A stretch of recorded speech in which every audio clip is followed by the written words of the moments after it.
Hello everyone, it's me, Sharon Forrester, and I am here to talk about writing projects that I'm working on today. And I want to show you how I got to the writing projects that I did, just to share a little bit about my writing journey from my childhood till now. So, first of all, I have 3 books that are self-published on Amazon.com, and I'm just going to show you them here really quick. So this one is When Life Strikes Midnight by me, and it's really cool. Look at how big the book is, and it's at a really good price. I don't really know how to market and promote, so it's just sitting there, but that's okay with me because the thing is, I did it, and it's ready to buy for whoever wants it. What this is, it's a series of short stories.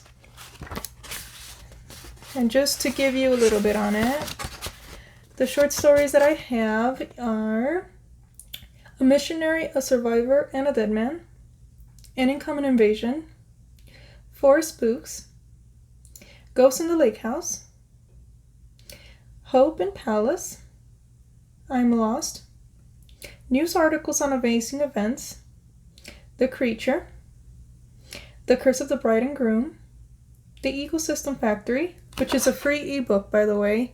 You can get that on the website. If you go to runningthegalaxies.com, it's there. The link is there. It's in smashwords.com. Then I have The Mysterious Campfire Monster, Party at the Haunted Castle, The Zombie Attack at Home, Trapped in Time, and What the Fortune Cookie Said. Those are all the short stories. Now, what's in these short stories is they all talk about how these characters struggle to something dark in their life, but then they find the light out again, which is basically what the back here says. When Life Strikes Midnight is a collection of heartwarming fictional short stories that share unique tales about life when we come face to face with hard times in the dark. The stories within this book allows us to look into some different circumstances, where the characters face some kind of sudden hardship, but they learn how to get through the situation and find the light again. Now, to tell you a little bit about myself, my name is Sharon Forrester. Sharon Forrester spends most of her time reading, writing, or creating art. When she is not doing any of these things, she is listening to music or obsessively watching binge watching animated shows and movies. She always has her head in the clouds, daydreaming of all sorts of ridiculously divine things that transport her away from the real world, and she loves moving through life that way. She lives happily somewhere on planet Earth. So, boom. That's that. And I wanted to show you, I also have a poem book. I actually did the art on this one. It's called Existence by me. It smells good. These books smell really good. And you can see the back here. Here's the little mark of Running the Galaxies, just like the other book. Existence contains a collection of over 100 poems that move across a variety of subjects and situations displayed within the divine existence of the universe. The book gives advice or simply talks about the characteristics of humanity, human nature, and life. So basically, it's a book about things that exist while you're existing. I actually didn't do any drawings on these, but I really love the format of how I kind of put everything there. And the whole book looks like this. And there's over 100 poems in there. So 2 poems that I made separate videos on are Forest in a Globe, and it's based on a painting that I had created, and I do show it off in that video. And then the other one is Hourglass.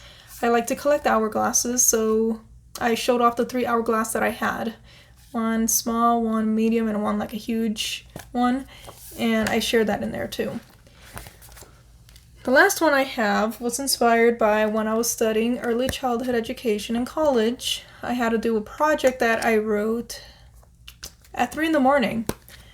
And I turned it in to get the A. Yay. But I took the play and I enhanced it. So I wrote this at 3 in the morning. It's called The Classroom Alienation, where education has been abducted. Wait. Ooh. So, to give you on this one, The Classroom Alienation is a play that stars Eddie Walker, a teacher who is currently working with a tedious education system. That is until a random mysterious stranger in a trench coat shows up in his 5th grade classroom and interrupts his daily routine to claim that he is a living, breathing extraterrestrial that can inform him of all the right ideas for teaching the students properly with the help of his friends, who seem to be nothing more than his own split personalities. Now, the point of this one is it's a comedy, and it's also educational. It basically helps the teacher be a better teacher in the classroom so that students can learn how to love school more. Okay? And it's supposed to be silly and comical. That's the whole point. I love to write silly, comical things. And even though I have stories that are serious, they still have those aspects in them because I want to be a voice, but I also want to make people laugh. And I really love the format of this play. It's so pretty. I can't believe I even managed this. I didn't even think I could be able to write a play, but everything was pretty good. It's kind of, it looks like really cool there. Yeah, that one starts up really big, but you can see some dialogue there. So, this one is also there. So those are the 3 books that I have self-published already. I actually do want to look for a traditional publisher for the other stories that I've been working on. For example, my recently finished project is okay, so from here on out I'll tell you kind of where the stories belong, but I really don't want to talk about what the title is or what it's the whole full thing of what it's about, because obviously I don't want people stealing the ideas and then they try to publish it and then I can't do mine, or I am paranoid about getting my work stolen in some way or form, so I get paranoid about who I share certain things with. Of course, the internet can't be trusted. There's a lot of bad people out there. But as a writer, I'm sure any of you would understand that. And whether it may or may not happen as often as people may think because of the copyright law and how, that was there first, so if something else comes out later, there's no possible way that things get stolen. But, the world is corrupt and things can happen in court anyways. So, now this finished project I have here is a book that took me almost 8 years to write. I started it in college and I couldn't write it day and night in college because I was busy studying up to my eyeballs in college. So I had to kind of take a whole bunch of gaps in this and that, and I also kept getting distracted with other things in my life, and that is just one thing that I want to tell you guys. Please, just if you're gonna write something, just go with it. Just put everything else aside. I am the type of person that is either all in or all out. I get obsessed with something or I do not. And there's no in between for some reason. I just don't understand it, but it's my curse and I have to do what's best for me if I want to get things done, right? So basically here it is, printed, and it is in manuscript version, which is double space, font 12 and Times New Roman. Kind of have to put the title halfway on the page and then 2 spaces, and then you kind of start your first paragraph from there. The first paragraph is not going to be indented, but then the rest are, and then you do a section break and start with the next one. You do have to put a header on the side, or this side. It's on the upper right. There you go. Okay, so it's on the upper right, and you have to put your last name and then 1 or 2 words that describe the title of the chapter that you're working on, and then the page. And that's how you continue out through the whole book, and that's basically how you do a basic manuscript format. The title itself, when you're trying to tell about the title, right, you want to write the title of your book, the author, and then you want to write approximately rounded up words in the book. And then you want to write, of course, your first and last name, your address, your phone number, and your email. This is if you're going to go to a traditional publisher. If you're going to self-publish, you don't really need this. But you will have to get the book ready in the format that you want it. But when you go traditional publishing, I did hear that they basically choose how they want to do it for you and how they want to choose your cover. But that's how that goes. So this was actually a while ago, so I'm actually happy that I made this video first so that I can talk about that.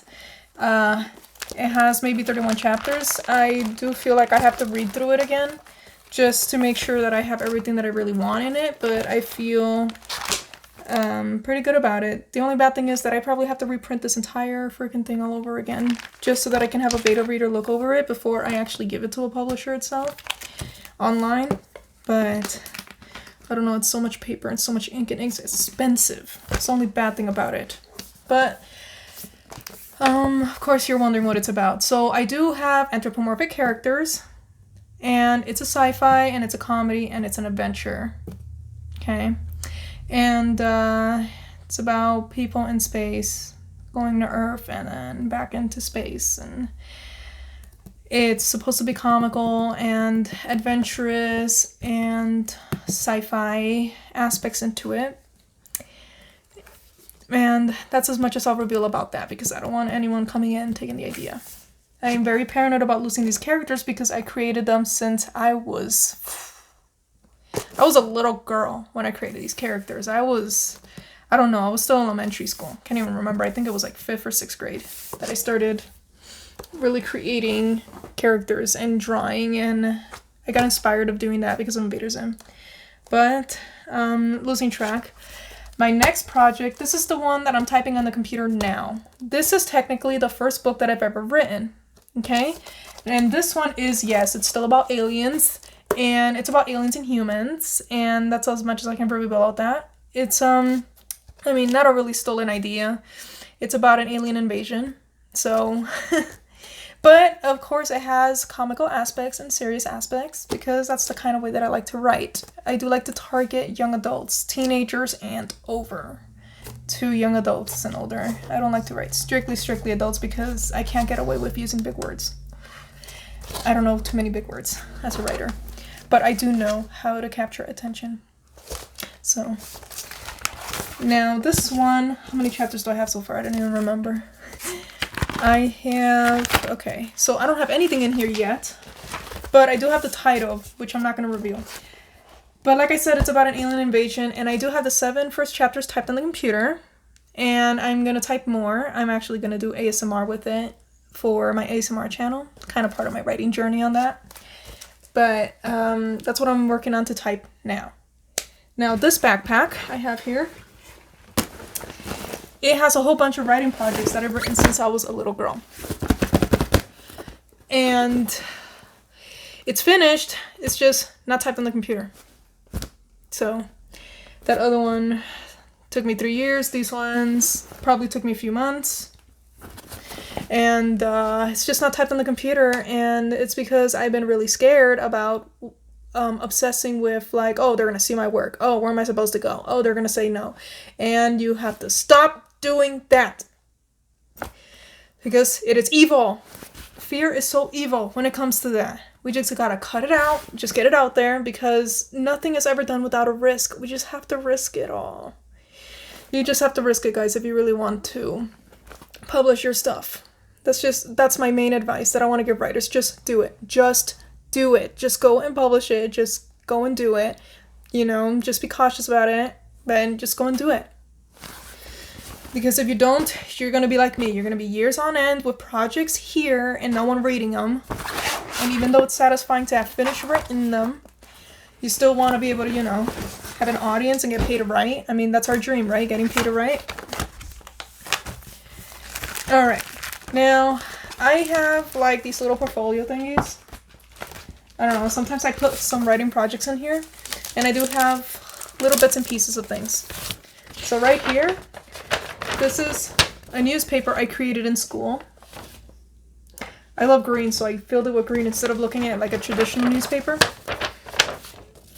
And the nice thing about this is this. So here I have bits and pieces of the newspapers.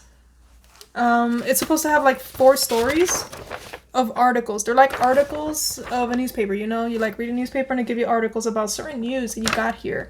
And fun fact, this is news articles on amazing events. So it says it right there on the title. And it says it on the other side. And it's a short story that I have edited in the book there. I might do a separate video about this one, but let's see how it goes. I'm gonna put this back. Let's see, the next thing I got here is this. Now this is a little short story that I kind of did bits and pieces of paper here. Whoops, revealed the title, but who cares? Okay, so this story is about temptations. It's about the temptations of the devil and how, you know, the devil wants you to do bad things. And so this character basically sees the two voices, right? The angel and the devil. And there's like a million stories about this, so it's not really like an idea that anyone can steal. But it's basically about a girl that's going through her everyday life, and the good and the bad voices kind of come in to talk to her about her everyday choices and how she should live her life a lot better. Because she's a good person, but she's still kind of lost, if you know what I mean. It does have some Christian aspects into it, but of course it's mostly neutral for people that just want to enjoy a story about that, because we all like stories about angels and demons and stuff. I mean, it's just entertaining overall. But I won't deny if anything ever has Christianity in it, because I am a Christian. But nothing wrong with that, obviously. Now what I have here, oh, it's just notes. So basically I write notes about worlds that I create sometimes if I get lost. I actually don't like to do this sort of thing just because it gets really confusing and I lose the papers, then I create like a million notes and then I get stressed out because I'm like, oh, I have to implement everything I have here, you know? This is actually something that I'm probably gonna throw out because I just created one short story and I actually don't need this, so. Okay, next thing, let me show you this book here. I like this journal, it's so pretty. I think I was gonna do a flipping journal for an ASMR video with this thing. Yeah, that's right. I was probably gonna write another story in here, who knows? Or just write overall. But, there's nothing in here, so there's nothing to see. Again, this one is just a thing made for paper. And I can use it for writing stories or making notes, but nothing to see. I do have a quill I wanted to use with that. Ah, here's one. So I bought this journal, and in a few months I wrote a story about vampires. Overrated, I know. But these vampires has nothing to do with romance. No romance whatsoever. It's actually about these two people that find two vampires, and then they become besties, in a way, you know, and then they go crazy with the whole, oh, I wonder if it's better to live as a vampire. I don't want to be a vampire. You know how sometimes we just watch vampire movies and we think things like that? Or we have thought them. So, basically, adventurous and comical at the same time, and it's a nice small story. I don't know how many pages this is going to look like in the computer, but, I mean, isn't this journal pretty? Look at that. Ah, thought I'd show you the story, wouldn't I? Nope, mine. It fell on the floor. I meant to put it on the bed. My bad. Okay, now here's another story about aliens too. Here's a different journal. And here, this one also took me a few months to write. And it has to do with aliens. I know, I love aliens a lot, but I like them in a really silly way. So I created a chapter and I kind of wrote in here. And I hope that when I type it on the computer, it's going to look awesome. I wonder if it's better to edit this way, but I never tried it. I thought it would take more time. And I don't remember too much about this, but I think it's about girls that live in a space station, and they kind of see aliens, and then they want to live like the aliens from their point of view. Didn't go too much into it. Think I made the aliens feel like they were slaves or something? I don't know. I can't really remember. I actually have to read this to know what the heck I even wrote in here, but I was a little girl when I wrote these, you know? But I think they're awesome. Let's see, what else do I have? Nope, these are just note takings in French. But I have them with my rating. Not the first row that has it either. Now, these two books are pretty special to me. They're from my childhood. It's when I first started creating the characters from the anthropomorphic book that I finished before. I decided I wanted to write episodes. Because I dreamt of my show being... No. I dreamt of my characters and my book being a show. So I kind of wrote little episodes about them in here. Kind of something you would see on TV. When you read the book, it's supposed to be something you would watch on TV as a cartoon. It's supposed to feel like that. I kind of did want to make it more adult-ish, but kind of feels hard to put it that way. I just don't want it to target tiny kids. Just wanted to target adults and older because I do cover themes that have to do with those kinds of things. Let's see, what else do I have here? So yeah, these are 2 episodes of the anthropomorphic character. And here I have another one. So one of them, I did make a script. I made a script based on one of the episodes there, and it's about a dog show. And even though it sounds kind of bland and boring, there's more details that go into it that I really don't want to reveal. Alright. So, the anthropomorphic animals are dogs. I'm sure that's not a new idea. But they do want to try to get some extra money by going to a dog show. And they just think, hey, you know, we're dogs, we can show off ourselves. So, that's how they try to get more money. But their friends tried to beat them to it, but their friend is a can. Now, this is when I started getting obsessed with Mater Zim. And yes, I ripped this notebook apart and I tied it to more paper so I can have a bigger journal. Because I wanted to keep the title of the booklet. But I didn't want to... Sorry, books smell really good. And no, I'm not sorry about that. So, what's going on is that this is a dream journal. Some of my stories do come from dreams, and I like to write them down so that I can make stories out of them. It's basically the way that my ideas come instead of sitting down and thinking, what could I possibly write? Although sometimes I do that too, but I really do love writing down my dreams when I do get them. So as a kid, I used to dream more than I do now, and I wrote a lot of dreams about Zim and stuff. You can kind of look, I don't care. I do have kind of friendly dreams and then adult dreams in here, but it doesn't matter. Or at least what I thought was adult at the time, I don't know. I did write this when I was a little girl again. I kind of was more creative when I was younger. Now I feel like I don't have time. But these are all different dreams. I kind of did little drawings on it to reveal that. And I do want to make stories out of them whenever I get the chance. Taking turns. Okay? So sometimes writing down your dreams might be a good idea, even if you think it's stupid or weird. Because you never know what kind of story you might come out with them. What else do I have in here? What I have in here is nothing else, just tons of paper. Having tons of paper is a good thing. Sometimes you want to do outlines or draw. You have to do what's best for you, okay? So sometimes you might have to do things that have to do with doing all these fancy schmancy stuff, and if you're not the type of person that needs to do that, then who cares? You know, you write the way that it works for you, and you'll get everything you need, and things will come to you in the right time. But for now, those are my writing projects. I may or may not go into them more deeply in different videos, but we shall see as we move on. Thank you so much for watching this video, and please don't forget to subscribe to the channel for more things that are random from me, and to check out my other channels while we're at it, especially Running the Galaxies. And I'll see you next time. Bye guys, love you.